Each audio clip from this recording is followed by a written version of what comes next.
Wish I play on this aux, fool. I don't know. That World War II track kind of fresh. Yeah. I'ma pop that. Hitler was born in 1889. He lived in Austria at the time. The childhood of fighting and regret. When he was a bit older, he had his mind set. He wanted to go to art school, but his father didn't approve. This caused Hitler to leave the house and move off on his own. He couldn't find a job. He was living in a homeless shelter and started to sob.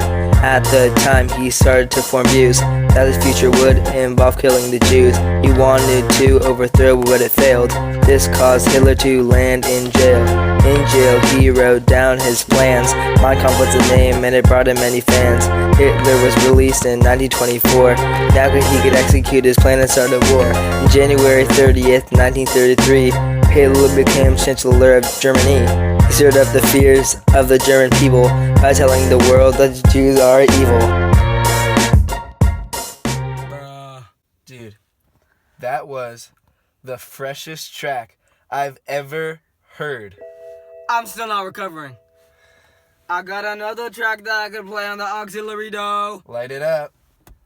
Bruh, this is a Cold War track. Sit back, relax, and listen.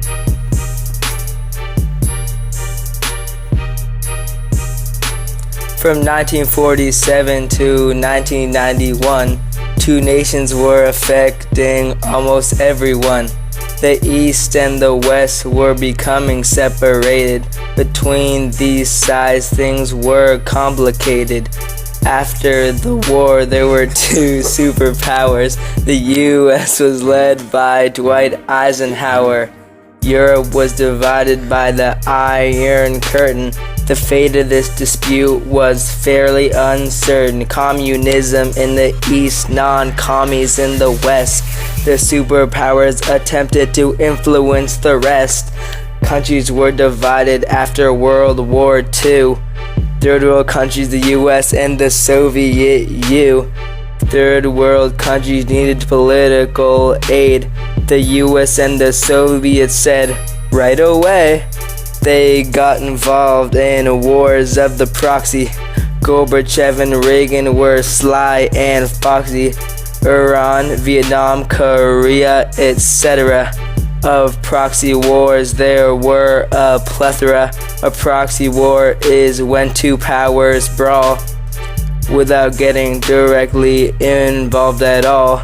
A nuclear war they were trying to avoid, and always competing, they were getting annoyed. The superpowers were competing face to face. One example of this was the arms race. They competed with each other in math and science. This only added to the country's defiance. It started with Sputnik in the Soviet Union. Out of the atmosphere the satellite flew. It also led to the creation of NASA. All this competition was getting pretty fascinating. And the creation of NATO wasn't just a fancy word for potato. It's a North Atlantic Treaty Organization. The Soviets created something in relation. The Warsaw Pact was signed in defiance of the U.S. and it was an alliance. The U.S. used policies to prevent communist views. Truman Doctrine, containment, just to name a few. Eventually these worked and communism declined. One factor was that countries' economies were behind. Also, the rise of nationalism was a component. This led to the victory of the opponent. Communism and the Soviets were suppressed, and the U.S. could finally rest.